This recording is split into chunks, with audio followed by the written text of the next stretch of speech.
Hi, this is Kelly Ermeling. This is for my standard assignment for the practicum. I am going over standard 4.9 with my instructional coach, Chrissy. She's right here. We are just going to have a conversation about the standard, and it will give me some ideas to use when I'm a librarian, hopefully really soon. So, okay. So I emailed Chrissy the standard and tried to give her some talking points based on what we have sent to us, and so we are just going to have a conversation about this. So I guess my first question for you, and if this goes off from kind of what you're prepared for, then you just talk however you want to, but so I guess first I just am interested in focusing on ideas you have for the librarian to help classroom teachers have more engaging lessons in their class, how we can assist them, and then also how librarians can have more engaging lessons. One of the things I thought about is a lot of the mentor texts in ReadyGen also they're usually part of a series, or the authors have other books that they've written. So I thought one thing a librarian could do is ask what series and have those books on hand for the teachers. So if the kids are reading a book that is part of like a series like Magic Tree House or whatever, right, then you can supply some books for those kids to use during independent reading time that would match the book that they're working on with the teacher. Okay. Or also like author study books. So if we're reading this book about Andrew Clements, you could supply the teachers with other books that author has written, because a lot of times the kids want to read another book by that author. Right. Also, a librarian that I knew did a breakfast and invited the teachers in to show them books that they had that accompanied their curriculum. That's a cute idea. At the beginning of the school year. Okay. She would have laying out all the books that she thought would match their curriculum. So she would do one for each grade level, and then invite us in and say, I know you guys teach multiplication. Here are some books I have on multiplication things that you might want to do. Or you guys do a Native American unit. These are picture books that also talk about Native Americans that you could use during your lessons. That's a really cute idea. And then she would ask for suggestions if there was anything she hadn't covered. Like, do you guys do anything in science? What are you covering that I could find books for? Okay. And so that was one thing that we really appreciated and liked that she did. Yeah, that's cute. I bet that helped get people there since there was food. Oh, yes. Yes. She would Nobody have wants to spend their time unless there's something for them. Uh-huh. Yeah. Yeah. That's a cute idea. I like that one. What other kind of notes do you have? I also talked about strategies to help students like become lifelong readers and things like that, and to really engage. I thought about making sure that you're sharing book titles with them that you're reading for school and for enjoyment. Okay. That always gets kids to go, oh, wow, you still read to learn, and makes them go, oh, well, I want to read to learn then. And then, like, how we have a school-wide program for reading. That also would be great if nobody in a building is doing that already, for the librarian to do a school-wide reading incentive kind of program and have a theme, right, and things like that. Right. I know some schools the librarian does do that and then gives points for kids and does different things through a school-wide program. So I thought that would be fun. Okay.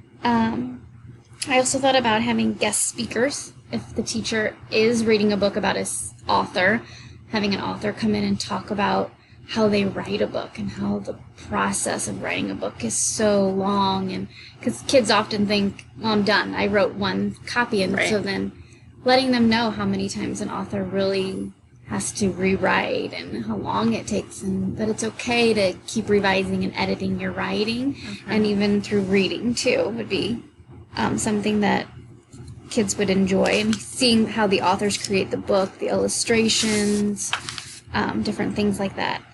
I also thought about a book club. Okay.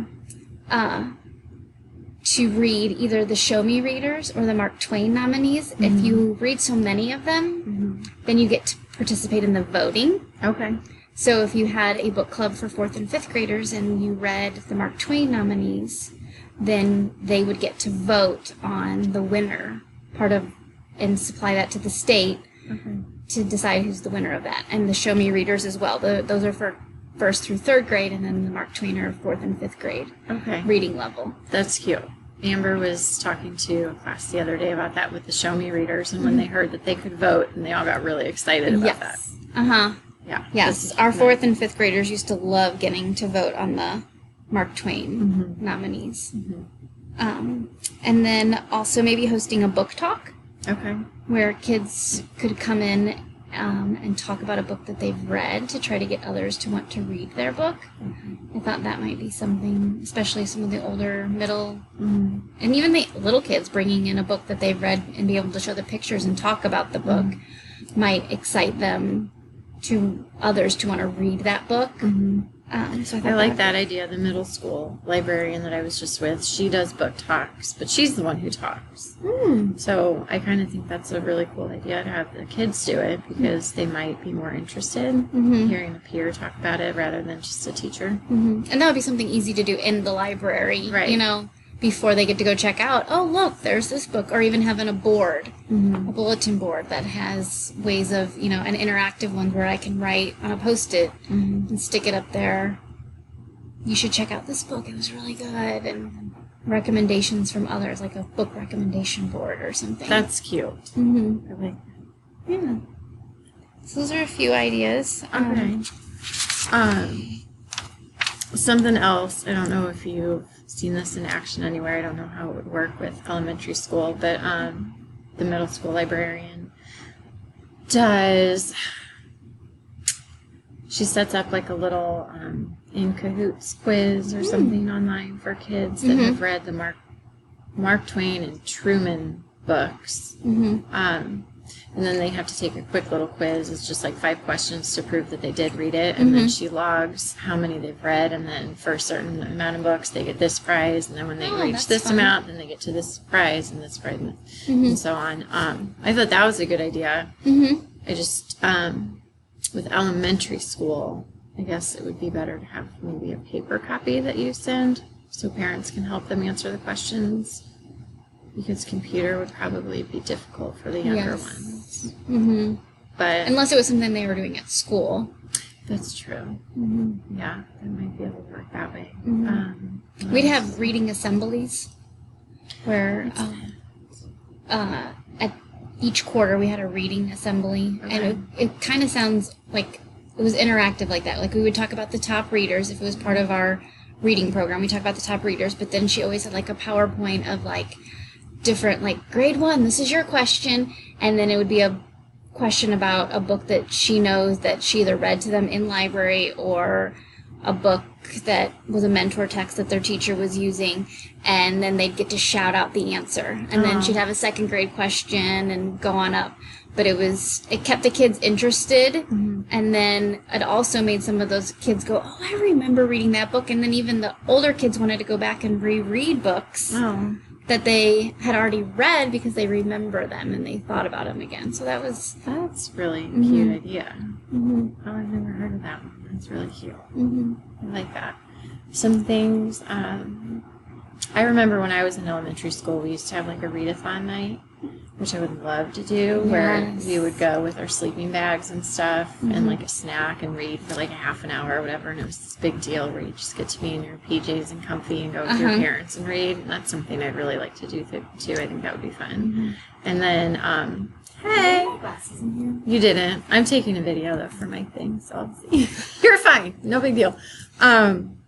And then something else that I read about in a book that I think would be interesting to try here, too, would be a really great idea. It would be a lot of organization and stuff. But I think trying to do a book swap and figure out how to organize and manage that, where they bring in books that they're tired of from home, and then they get like a coupon for each book, and then have to bring them back in, and they get that many books for each, you know. If they have 3 coupons, then they get to pick out 3 different books.